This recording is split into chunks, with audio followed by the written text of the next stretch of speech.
Movies entertain. Entertainment leads to emotions. Those emotions connect us to our enjoyment of film. And that is why we exist, to focus more on the emotional connection than the technical merit. Because every movie makes us feel something. Ladies and gentlemen, welcome to this edition of the Feelin Film podcast. In this corner, hailing from the great state of Arkansas, is me, Patch. And with me, as always, is my corner man, best friend and co-host, Aaron. I don't even know what to say. I'm not throwing in the towel for you, so you're on your own. You better throw the damn towel. Get out there. Take the pain. Take the pain, Patch. Take the pain. No pain. No pain. Woo. Well, this week we are getting ready for the third installment of the Creed trilogy. I love calling it that instead of like Rocky 12. It seemed like it was going to become. And since we've covered the first two, you can find those episodes in episode 136 and 137. We were inspired to talk about a favorite installment from the Rockyverse, the rock and roll fourth entry known as Rocky 4. Can I say rock or a variation of it any more in that sentence? I don't know. Anyway, as you may or may not know, back in 2021, Stallone re-released this entry and retitled it Rocky 4, Rocky vs. Drago, making several changes to the film while still keeping it around the 90-minute mark. And to me, that is a feat in and of itself. We're looking at you, Mr. Snyder. Okay.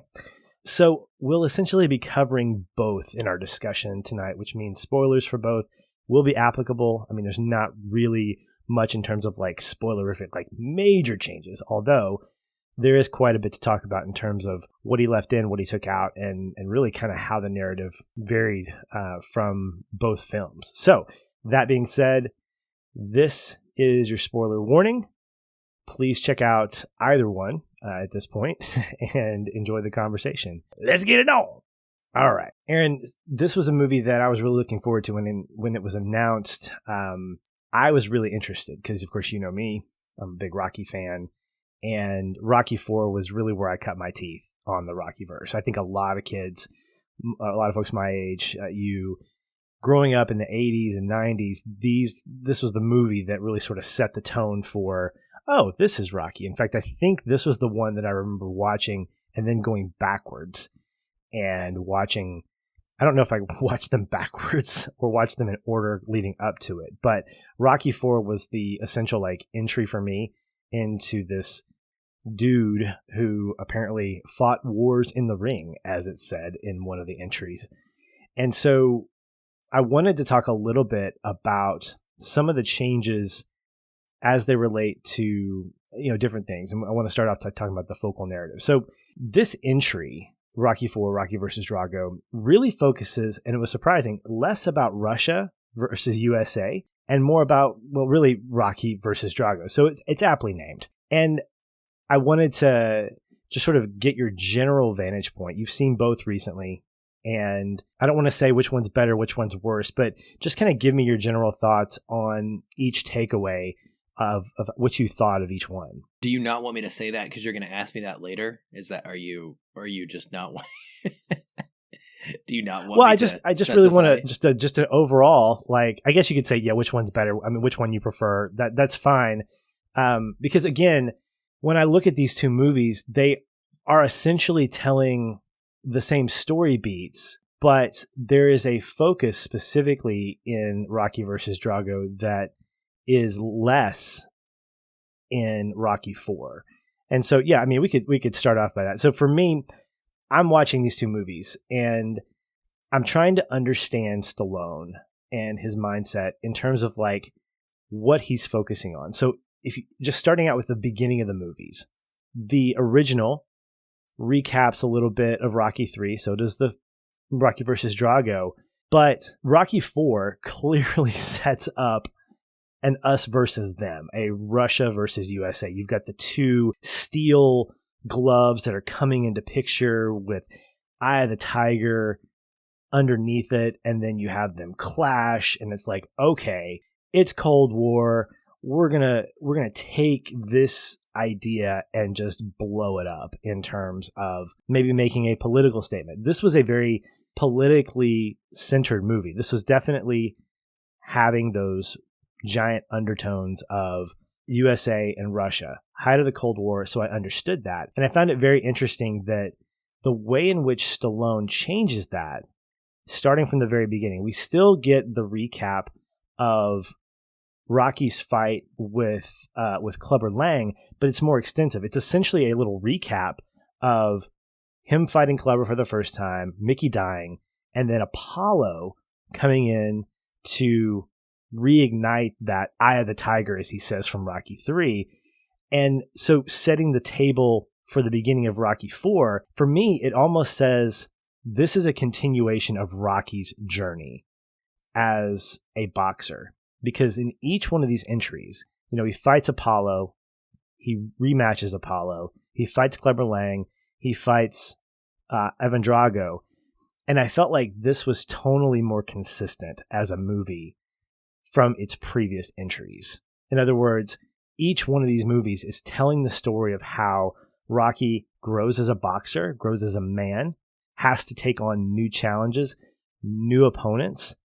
And I feel like what Stallone was doing here was trying to reinvigorate that consistency with Rocky as a character, as opposed to what we got from Rocky 4, which is a movie that was made for the times.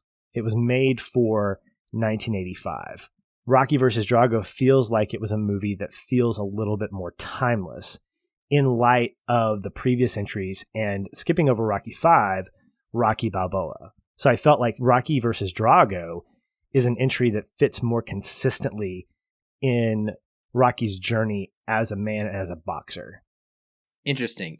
I don't know that I would even have separated them based on that particular criteria personally. So I like that you have that connection to them and you think of them much more along their dramatic lines than I probably do. It's funny because when we talk about Creed, and especially Creed 3, the drama continues, and I am much more locked into the dramatic through line of that trilogy than I have been of the Rockyverse. I remember when I watched Rocky for the first time in decades, several years ago. I hadn't seen it in decades, and so I barely remembered it. And I was blown away as an adult, going, whoa, like, where's the boxing, man? Like, I thought this movie was a lot of like boxing and punching, and it's not. And I appreciated that. But I think where I probably also gravitate towards the new, right? I do this in games, I do this in movies. I'm a big fan of modernity and enhancements and things like that. And so I think for me, Rocky, for the director's cut, is definitely a better experience. I enjoy them both, but the original whole Rocky franchise to me is much more of like an arcadey version of a boxing series in a lot of ways, where to me, like, Creed is like my cinematic boxing series.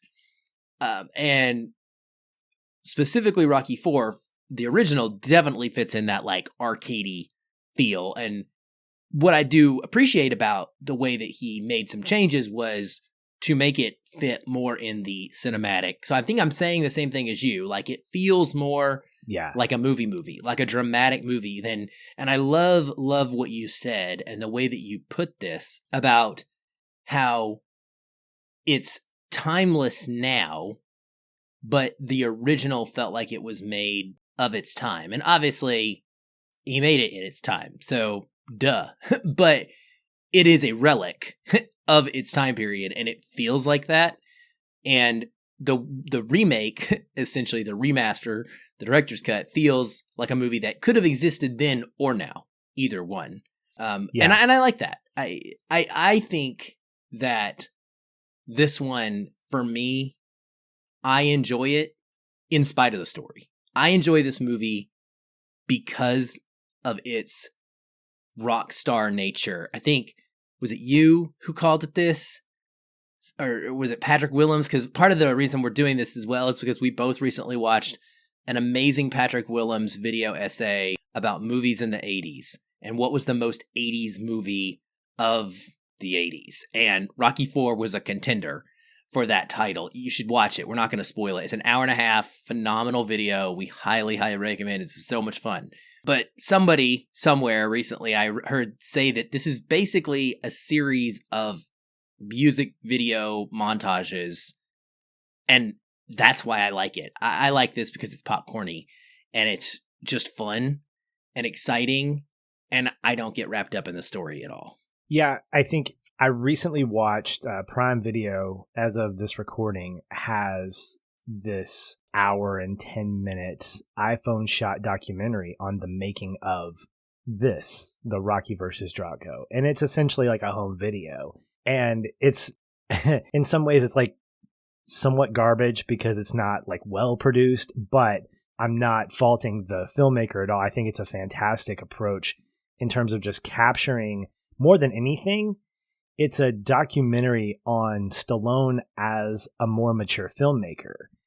And one of the things he says is that Rocky IV feels like a 90-minute music video. And it was supposed to, because in 1985, with the themes that were being played out in this movie, you had this rock and roll mentality. I mean, you take the soundtrack, everything is just big and bombastic, even down to Apollo and his entrance in fighting Drago during the exhibition. You got James Brown, living in America. I mean, it's just popping off great. And it's one that has all of this high energy. And it's very different from Rocky and Rocky 2. Rocky 3 sort of blends. And it's, again, the Rocky franchise is growing with the era that it's growing up with. Rocky, the original, is in the late 70s. And then you get into the early 80s and now the mid 80s. At one point, I'd forgotten that it was an 85 release because it kind of feels like a late 80s, maybe an early, not past 1990, but I really felt like this feels kind of like a late 80s movie. And it was only because of the Cold War overtones that it reminded me, no, this is in the middle part of this Cold War era. But Stallone goes on record in saying that he doesn't consider the Rocky franchise as as sports movies, which I would sort of agree with, especially the original. It's a drama and it's a dramatic journey of a character using boxing as its crux to tell its story. Would Rocky be less interesting without his boxing career? Yes, he would, because that's the thing that allows him to grow. It's the thing that connects him and Apollo. It's the thing that connects him and Adrian.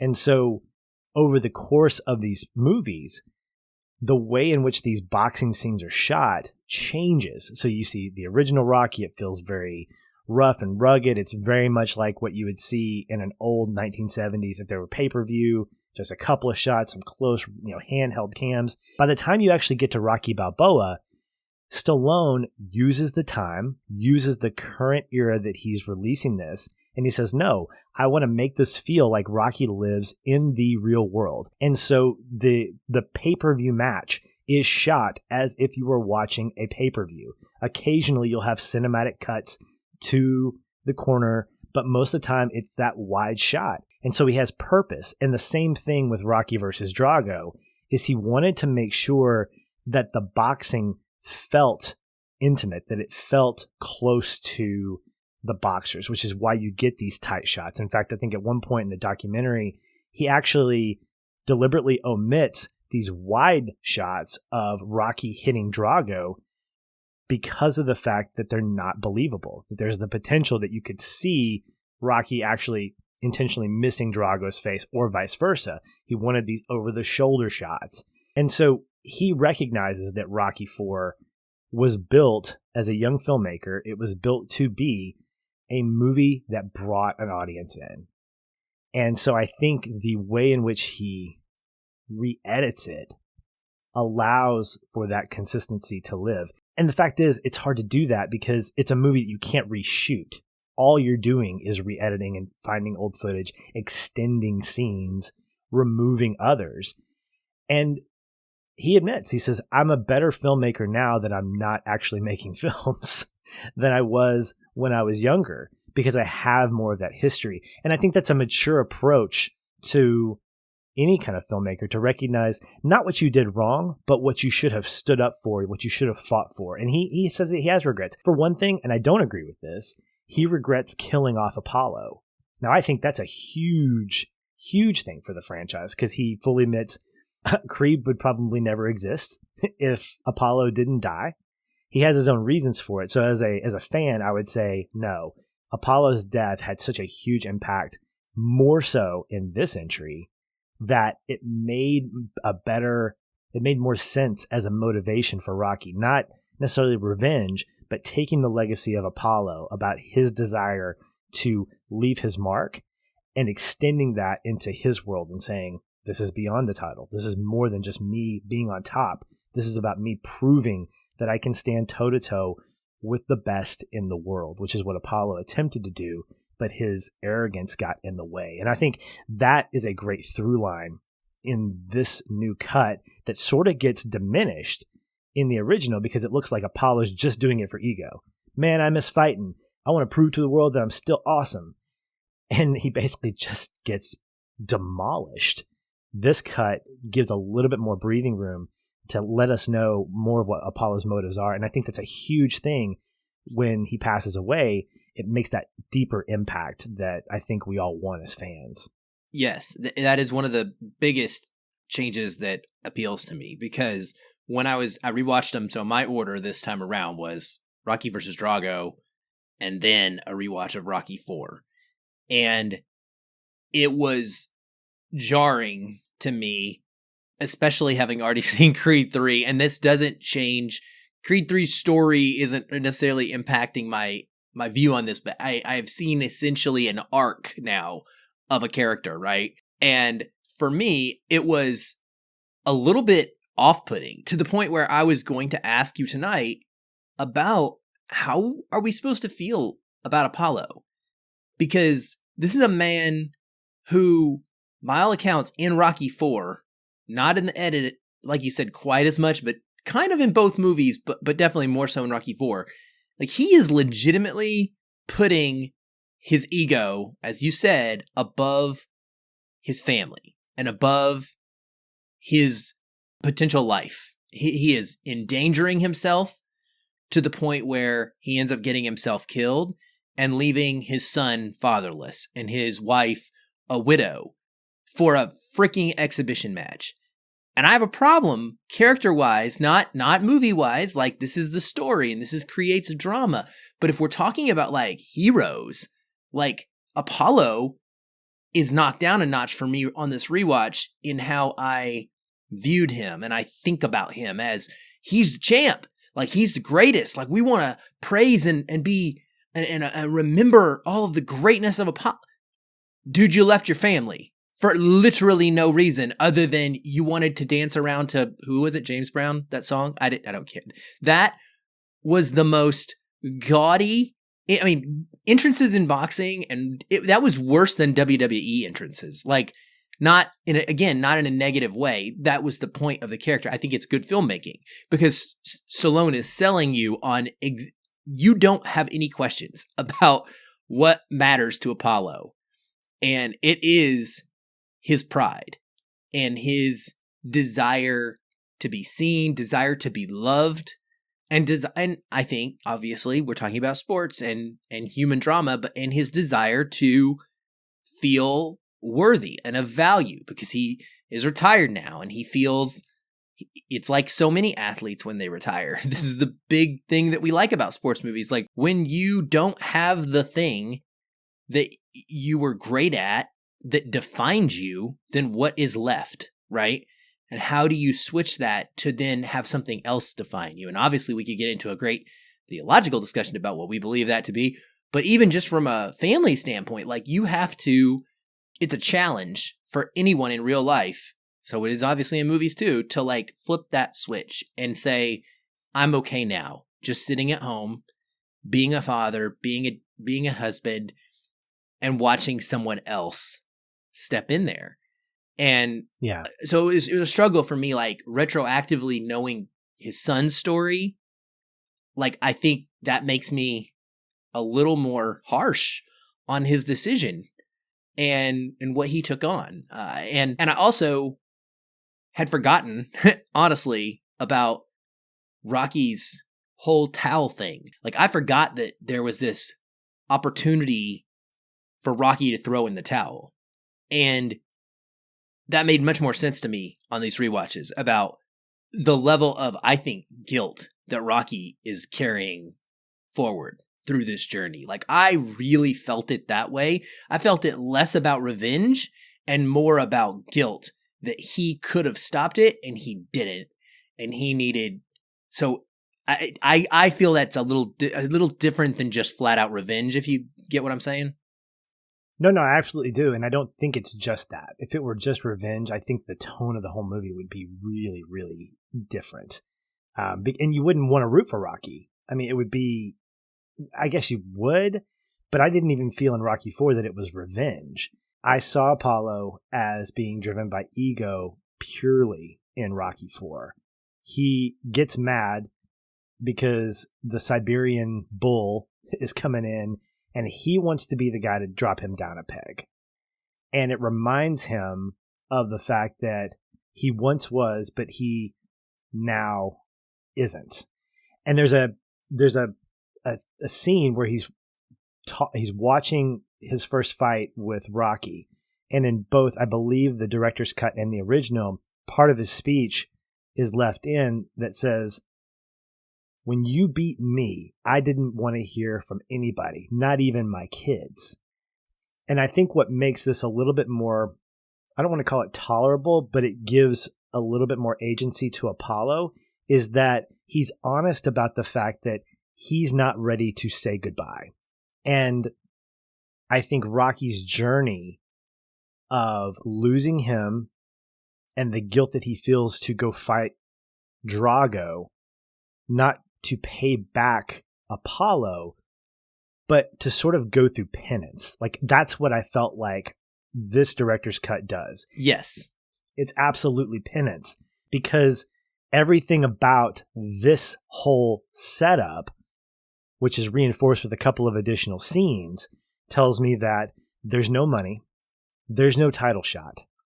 It's on Christmas Day, away from his family, and initially away from all of his family, save Paulie, until Adrian comes along. But he's even away from his son.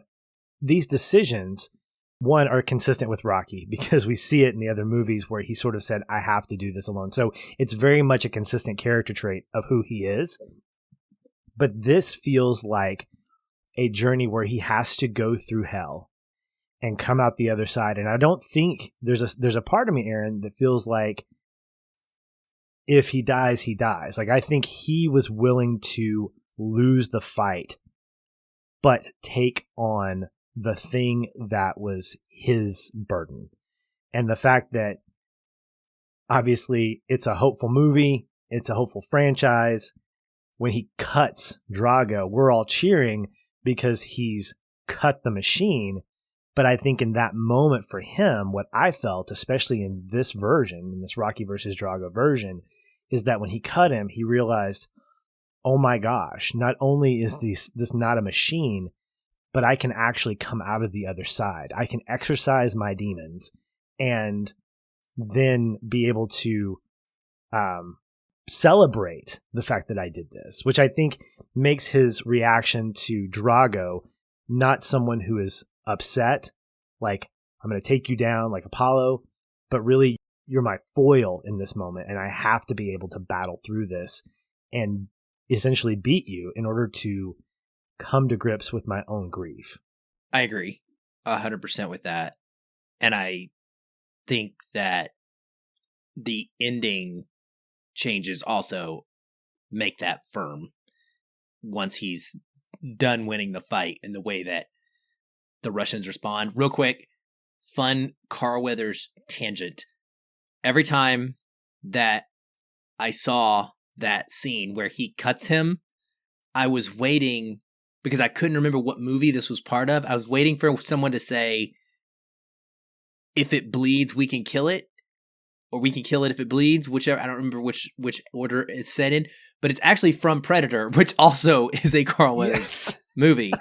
And that's what I think of every time he cuts Drago. I think immediately like of that moment where they're like, it bleeds, like we can kill him. He's not invincible. And it's just funny that they both obviously are Carl Weathers projects.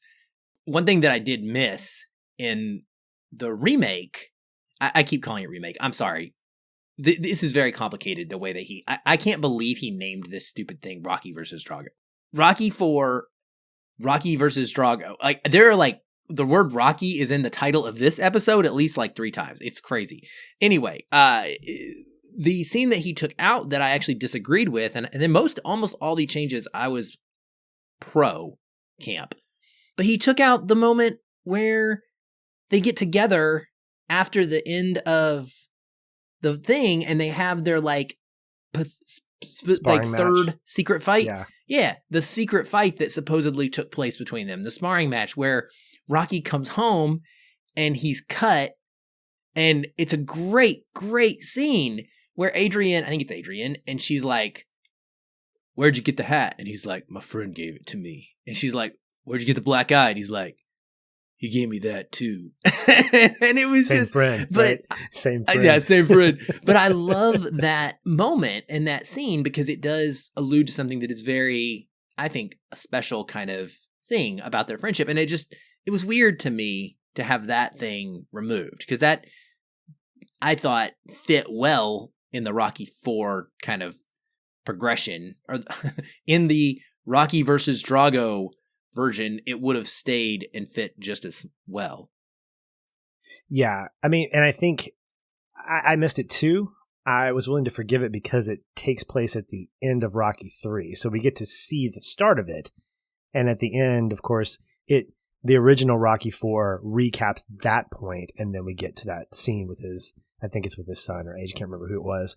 But I think what Stallone opted to do was to provide more of those one-on-one conversations about Apollo's struggle to really bleed into ultimately the exhibition. I think Stallone recognized that the little bit that we see of Apollo talking about wanting to do this and getting pushback from everybody kind of told us in the original, yeah, don't do this. This is stupid. And we still feel that way. We absolutely still feel that way.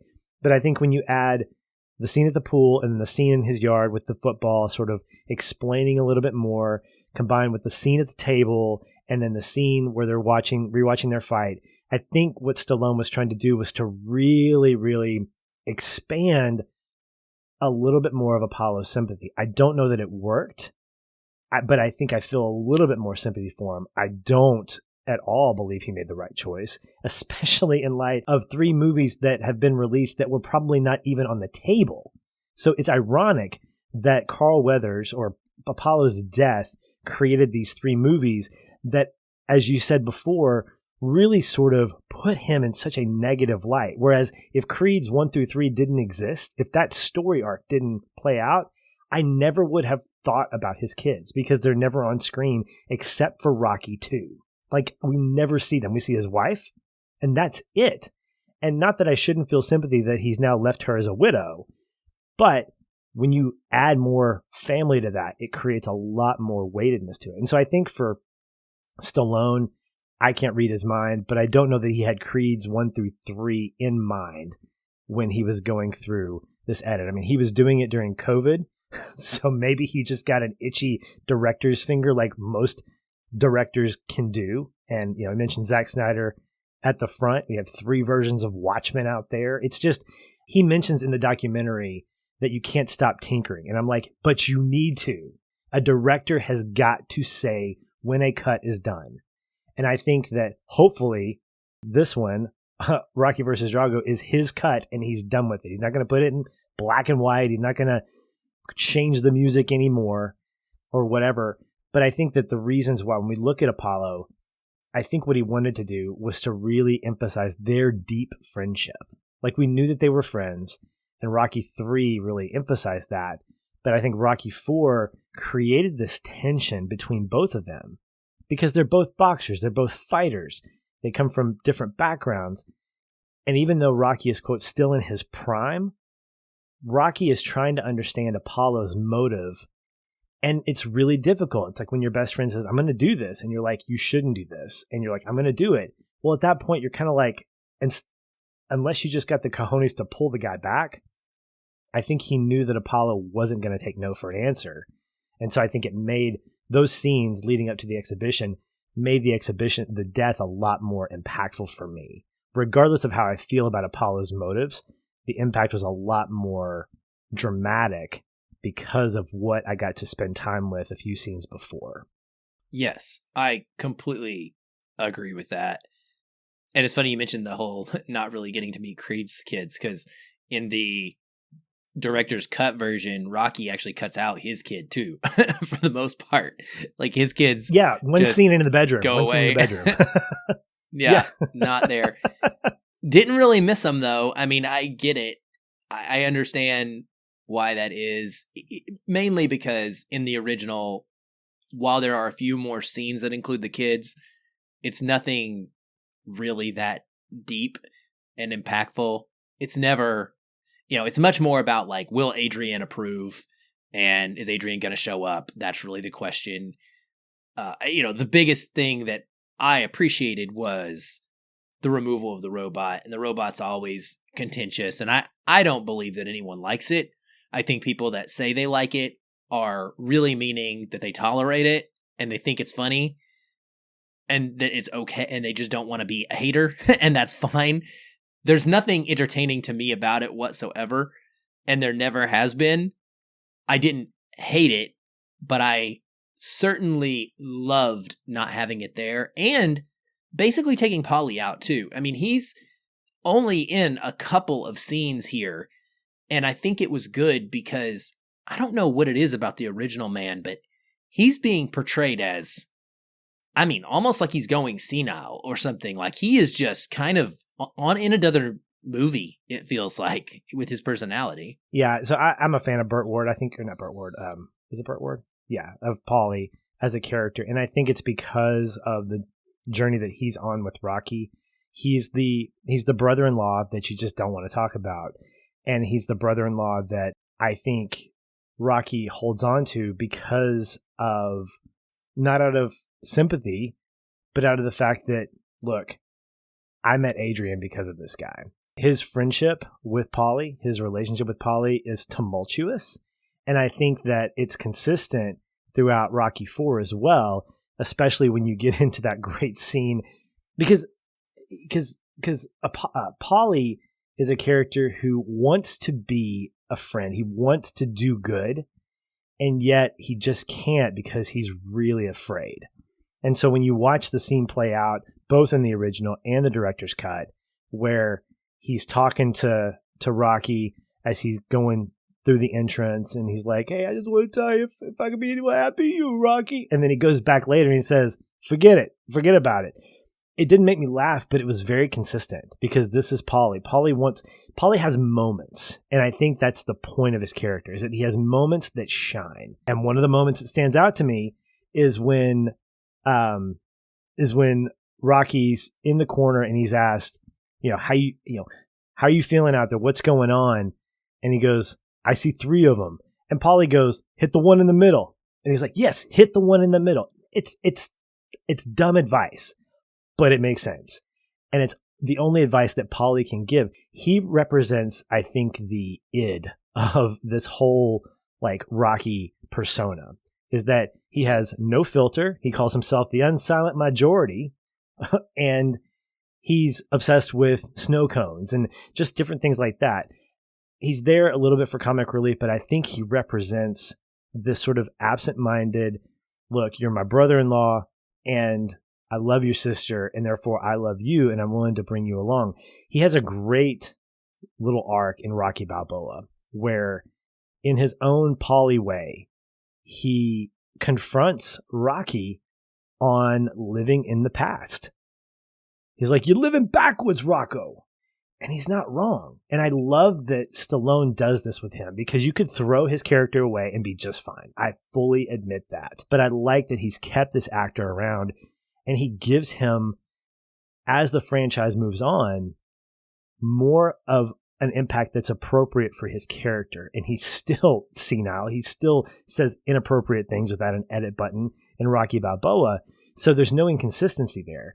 I get how people won't like him. And I think that the robot represents an extension of that goofiness. And I'm glad that it's gone because it didn't add to anything. Again, it's part of that rock and roll cut of we need to have some fun with this. We need to provide some levity when in actuality, you don't. You don't need to have that kind of levity. It's almost like making a really campy joke in the middle of a really tense scene that sort of takes away from that intensity. Yes.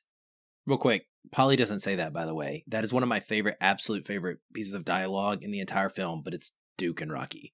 Duke is the one who says, hit the one in the middle, which I really appreciated. No, and I will bet you in the original cut, Polly says it, and then Duke says, yeah, hit the one in the middle. Like he hears Polly say it. Okay, well, I didn't notice Polly saying it. I noticed Duke saying it. I did not notice Polly. So and that may have been in the director's cut that it's just Duke, but okay. But Polly says it in the original for sure. Oh, wow. Okay. I didn't catch that. Anyway, go ahead. So since you brought that up, I wanted to use that as a way of like getting to this point. This is something first time that I have noticed this in watching both of them this time around here. I think that the robot was more than just a joke. I think that Stallone's intent here with that in the story was, and maybe I'm reading into it, but here's what I get out of it. There are so many shots of Drago training and the enhanced of the time way in which he's using machines and using computers to make his training more optimized. The whole final montage in the training sections in Russia are all about highlighting just how old school Rocky is. In fact, there's some phenomenal shots in them where like one is Drago on this machine in a gym and he's like doing like some sort of like a crawl pull thing where he's on all fours and like crawling forward and with this machine that's like, calculating all of his stats. And Rocky's doing the exact same thing in the snow with like a harness as if he was an ox. And I love that. But I think that the robot is there to sort of also show, like, this is what Americans are doing with their technology, and this is what Russians are doing with their technology. Americans are buying robots to entertain them and to walk around the house and do things for them. Russians are using technology to try and make themselves better. I think that is also a reading that I got of it. Maybe I'm just looking for a way to make the robot work for me in that version, but that's kind of how I saw it, was like Polly is this example of exactly what all of these Russians are angry about and what they hate is us and how we think we're like this great country and we're the best, but like, look at what we spend our time doing and what we spend our resources and technology doing, making these stupid little robots, whereas we are creating the ultimate fighting machine of power and strength and to project that to the world. And I just see that as like a really strong dichotomy in the way that this particular movie is shot. That's a great perspective to have, and I never really thought about it that way because of the fact that on its surface, the robot is played for camp. I mean, the fact is the robot comes out as a birthday present and Polly doesn't like him. And then somehow Polly has the robot reprogrammed to become sort of a semi-weird love interest. Comedy is definitely at the forefront, but that's a great way to think about it. And the fact that there is a softness and a hardness to the East and the West, and how, again, Rocky represents having to go back to the beginning, as Vicini would say, and get to the ruggedness of training. He doesn't have everything. He trains the same way, which I thought this is one of the montages in this movie are fantastic. And I'm so glad that he kept them because he knows how impactful they are. But I think what makes them good is the comparative visuals where you see Drago doing essentially the same kind of exercise on a machine that is giving him all this data.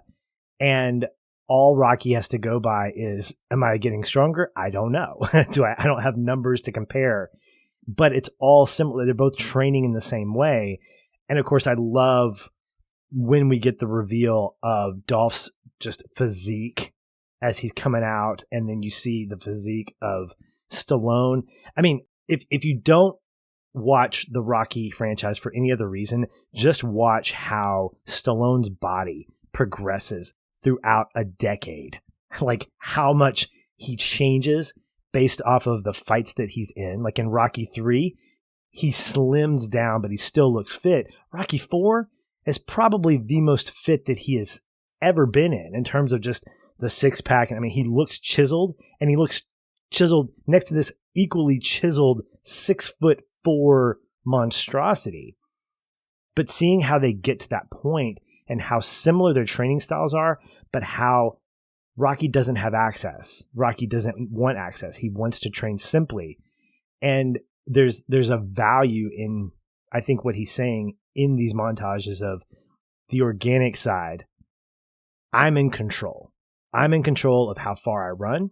I'm in control of how much I pull or how I actually train. Whereas Drago, doing the same exercises, is being pushed. And I think this is something else that was a significant change in the director's cut, is that Drago comes across as more of a machine. Like he feels like he doesn't get to say much. And Stallone mentions this. Dolph Lundgren is a seasoned actor. He's a smart dude, 160 IQ. I think he's like a biochemist or something, but an incredibly smart guy. And so to give him lines, it tears down the persona that Stallone wanted to create, which is the last two guys that Rocky fought, Clubber Lang, Apollo Creed, and then seeing Apollo in Rocky 4. It's all stylistic. It's all for show.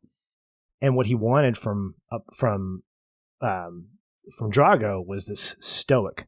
And the less he said, the more like a robot he felt. And I felt like in this version, that was really emphasized, in that when he finally grabs his handler, picks him up and says, I fight for me, essentially, like it's for me. Then you get to the end of the fight. His little interaction with Rocky just validates that. Like, you are a human being, but that's a good thing, Drago. And I respect you. I respect this fight that we've had, because even though you've been handled, even though you've been shaped, at the end of the day, you are a boxer. You are another human that deserves the battle. You deserve to fight, and you put up a fight that deserved all the accolades that it got. And I thought that was a lot more impactful for me, seeing him as this robot that eventually sort of comes out of his shell and is almost validated by the fight with Rocky. Yes, to all of that. I couldn't agree more. I really appreciated the changes to him.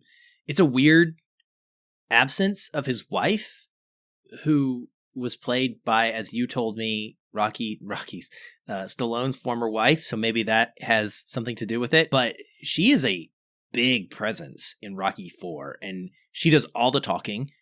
And there is a specific moment where he speaks out during the press conference in the director's cut that he doesn't have in the original.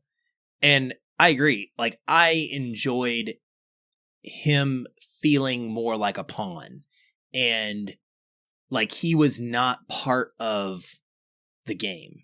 Like he was always resistant to it. And in the original cut, it does make it feel like he's more robotic and not quite as against it. Like, you never get the sense that he is just a straight up evil person. He just literally does not exhibit emotion hardly at all, so you can't really read him. But he does exhibit enough in the director's cut to where you can tell, like, it's about the competitive battle for him in the ring as much as it is what the Russian leadership and what his wife and what our view as and Stallone's view as a filmmaker of Russia at the time, what everything was all about, which is Russia only cares about the way it looks. They care about the perception. They don't give a crap about the actual athleticism in the sport. I mean, that's why he's doing drugs. That's why they're doing all of they're fine with any kind of below the belt tricks or late hits after the bell, because they just want glory and they want to be seen as powerful. But Drago wants that for himself, but you can tell so well in that final fight and the way it's filmed that once Rocky gets to him a few rounds in and cuts him, like, he's like, okay, fight on. Like, this is a real fight. And I actually am being challenged now, and I want to do this for myself. Like, I need to prove it to my own self, not to the Russian leadership and to my wife and to all these people that care. And I felt that real strongly. I mean, he even fights back in the director's cut a little bit, chippy-wise, against his corner. They're constantly, like, mad at him because he's not doing what they say he should do. And I just really enjoyed his character a lot more here, and all the way to the point where I think, if I recall, and this is hard, I gotta say, watching these two movies, this was fun, but this is not something I would want to do often. And I hope that more movies don't end up getting these director's cuts like this, to be honest with you, because it's really hard for me to remember what is in what and exact differences of specific scenes and slight changes. But if I recall correctly, in the director's cut, Rocky goes over to him, and maybe he doesn't in Rocky 4. I feel like in the original, it's much more, it's just over, and it's all about, like, okay, Rocky won, and the people in the Russian stands are cheering for him because they were chanting his name at one point, yada yada. But in the director's cut, there's a specific cut to where he walks and basically pays his respect, as all typical sportsmen do, saying, "Well done. And I respect you in this ring." And that means a lot to me. Yeah. So that was something I noticed, in that the messaging at the end of the movie is different. There is a similarity. It's very in Rocky's different. Speech. There's no change. But what There's happens... if I could change, you could change, we all could change. That's a political awful, statement. by the way. Can I just say, it is a terrible speech. and it's a rah-rah speech. It's a rah-rah speech. And again, knowing for the time, it's an optimistic speech about unity and that we can all change and that we all have our stuff. Sure. Here are the interesting changes. One, exactly what you mentioned. He talked about two people killing each other in the ring, but I guess that's better than 20 million. So yes, still call out the Cold War and this idea of whatever. Again, the timelessness of the director's cut is emphasized here because it doesn't feel tone deaf. It doesn't feel like 2022 or 2023. Can't remember what year we're in now. America has no business preaching about morality and about how to be. Okay. We have our own issues. And if a Rocky character were doing this overseas in a Putin-led Russia, no, this would feel completely stupid. And so the timelessness of his speech and what he says emphasizes the individual. And what's interesting, Aaron, is that this, he gets the crowd on his side. We get there's rah-rah moments that you just can't get rid of. I'm sure he did not film this fight, I think, was filmed over 3 weeks. I mean, that's a lot of pummeling and a lot of chanting, but I don't see him having an alternate cut where the crowd never gets on his side. So you got to work with what you got. I had no issue with that. What I did find really great was that individualized speech of him showing respect to Drago, and then later on going over to him. I don't know if he shook his hand, but he went to him. I think there was a nod, and then he left the ring. It was very, very not nonchalant, but it was very much like, hey, I just fought a war. I'm out of here. Like, it's not, just the ending Rocky theme. But the other thing that I thought was so interesting is in the original cut, the premier leadership are standing up and they slow hand clap. Like, you've won us over, Mr. American. We don't know that next year a big power plant's going to explode and basically just kill our entire existence. In the director's cut, they walk away. They walk away. And I'm like, that's exactly what would happen. Because you get some dude that's not your kinsman, not your countryman, talking about what he respects. Leadership's like, yeah, what they're thinking, Drago let us down. We've lost our machine. And to me, that made a lot more sense to end the movie on. And I was happy with it. Because it didn't feel patriotic, even though I'm proud to be American. I don't want patriotism in 2023. I want realism. And this got us closer to what I felt like what would happen if you had an American fighting a Russian and basically embarrassing him. The premier leadership is not going to stand up and give you a slow hand clap because they believe that what you're saying is real. They're going to be like, we're going to get out of here because this is an embarrassment. I didn't remember the original reaction that they had until I saw it. And I had always wondered why people said that this movie was Rocky winning the Cold War. And then it made sense when I was like, oh, that's why people say that, is because he literally wins the Cold War. Russia rolls over and applauds American dominance because we beat them in the ring or whatever, which is the stupidest thing I've ever seen in my life. So yes, this was maybe the best change overall in the entire movie. The most completely impactful to the entire change of the narrative. This is what does it. Everything else is enhancements to the storyline that is already in existence, but this completely changes the way you read the result of this fight. And I could not be happier with it because it's just dumb.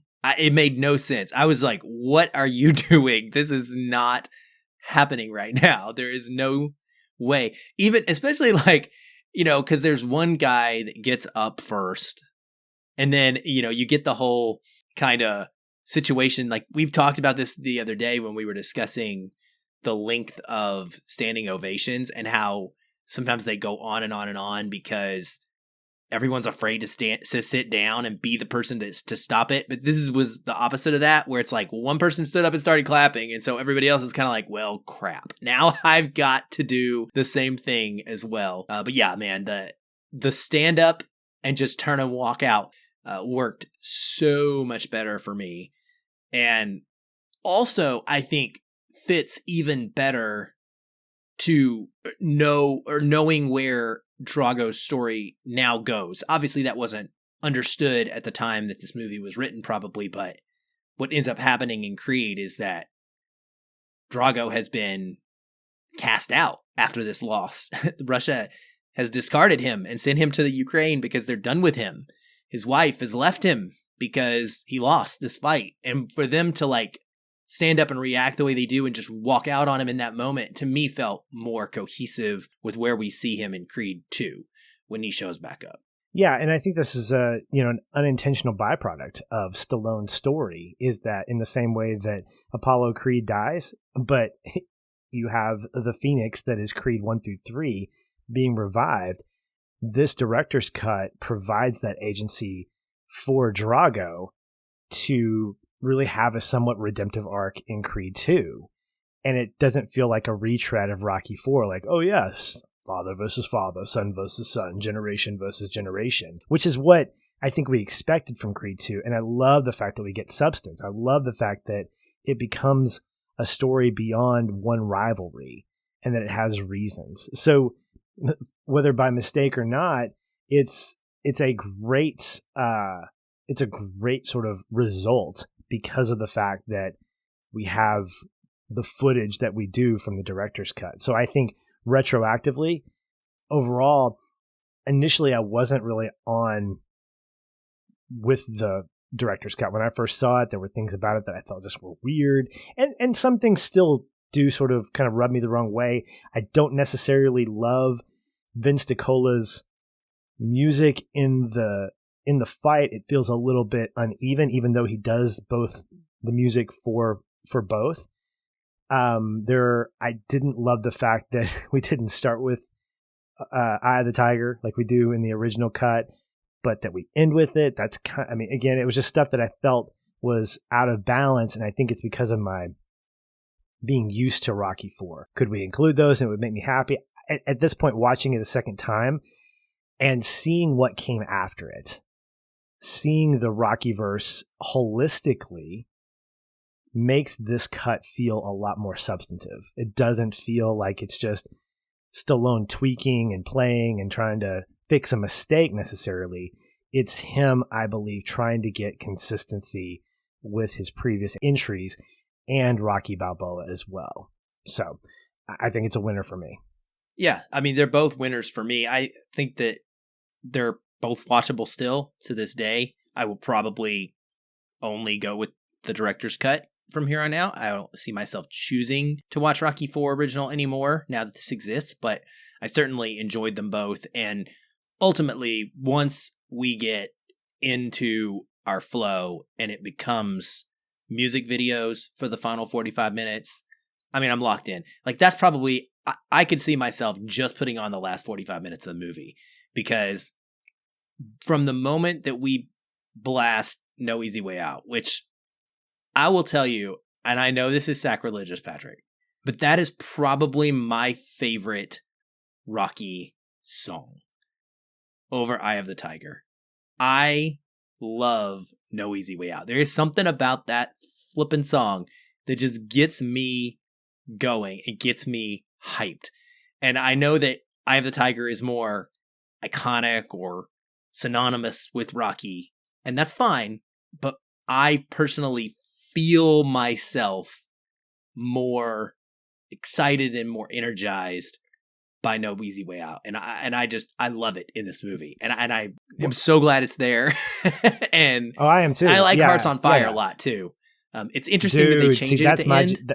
I think you just mentioned that actually. So yeah, where they flip it. Yeah, I think the original film ends on Hearts on Fire, and in the director's cut, he brings back Eye of the Tiger and punts Hearts on Fire to like the credits. Yeah, something like that. Here's the interesting thing is in the Rockyverse, you can have your cake and eat it too. Rocky 3's theme song is Eye of the Tiger. Rocky 4's theme song could be No Easy Way Out, although I think that's just a great I'm angry and I need to get out of my house jam. Like, that's the one you want to turn up, just like Rocky. You want to get in your car, rev the engine, and then go travel to Greenbrier or Conway, and be like, yes. For me, it's Hearts on Fire, because to me, that is the I've got Adrian back. So you got Vince DiCola doing do-do-do-do, and then it's like this industrial, like, I've got to train by myself, and it's the contrast of Rocky and Drago, and then you see and hear the music end of Vince DiCola, and he sees Adrian with his beard, and he's like, yes, she fills in gaps. This is my girl. And then we got Hearts on Fire. And that's the redemptive training montage where he's now training not by himself, but with his family. He's training with Duke. He's training with Adrian, and they're all supportive, which, I mean, you've got to love the fact that Adrian is the crux for him, and how I talk about this all the time when I talk about Rocky. Her evolution as a character is so beautiful. How she becomes more of a fighter because she married a fighter, and how he can't do this without her. And each movie sort of highlights that in some capacity. But when you couple that with Hearts on Fire, with No Easy Way Out, even the Vince DiCola stuff, it's all so tonally perfect for the scenes that they're being used in. And I think that it's a needle drop, essentially. I think that's what they're called, is needle drops, where you have, boom, here we go. And I think from an energy standpoint, No Easy Way Out is that song that captures the anger, the frustration, the fear of what Rocky's experiencing in that moment. Because he doesn't know. There is no easy way out. There is no shortcut home. Like, he has made a decision, and he's going to go through this process. Is he going to come back home? I don't know. At this point, we're like, maybe he'll die too. And I think it's really, really a fantastic song, not only from a soundtrack standpoint, but it fits so perfectly in that scene with all those little cuts to the black and white. Another thing that Stallone did is he made all those cuts from scenes past in black and white or in sepia or whatever it was, because he wanted to reemphasize that what you're seeing is past. It's gone. You can't change that. And then he actually told the director, he said, I wanted to take away all these close-up shots of my face because that's really egotistical. And so every time you see a close-up, he's like, cut it. Let's widen it out. I need a full shot. I don't need to show, how great I look in this. And so it's fun to hear him talk about himself 30 years before. Yeah. So it's a good documentary, good supplement to watching this. But yeah, I think the soundtrack's fantastic. I love they kept the montages. I think Adrian's continued presence in his life is expanded, makes more sense, makes more of an impact. And I love that he knows how to keep the things that he knows make the franchise what it is. All right. Well, that's going to do it for us for this edition of Feelin Film. Please check out the director's cut. It's definitely worth watching. If you've listened to this, you already know, but definitely experience that. Check out the documentary currently on Amazon Prime. It's about 58 minutes, like less than an hour, maybe a little bit more than an hour, and really just sort of a homegrown documentary. It's pretty fascinating. In the meantime, we're getting ready for Creed 3. I'm excited to finish off this trilogy. If I can, doubtful. I'm going to watch the first 2 to get ready for it. This is one of the few that my wife's excited about. So yes, date night at the movies with my wife. I'm excited. And come back and enjoy that conversation as well. Aaron, thanks for this conversation. It was great. We'll talk soon.